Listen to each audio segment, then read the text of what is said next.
So what's the principle? The principle is that we as believers now who serve the same God as them then need to tear down our modern day altars.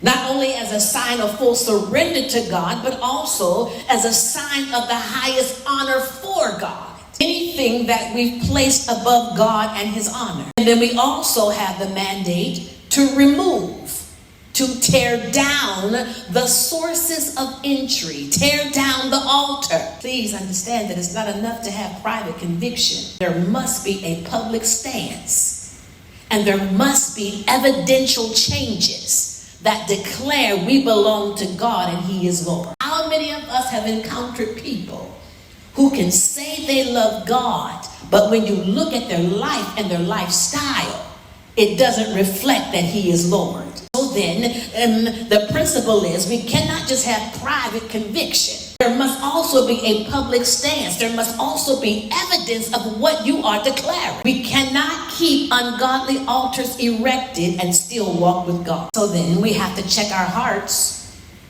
and we have to check our habits. We have to check our hearts and we have to check our habits. And we can't simply confess our allegiance to God. We have to make decisions that demonstrate his lordship. So we have to check our worship and we have to check our works. We have to renounce the power and we also have to denounce the practice. What did it mean to renounce? To renounce means to abandon or reject. But what God is speaking to us today is that we have to renounce and dismantle it. The practices, the habits, the systems that perpetuate sin and ungodliness in our lives.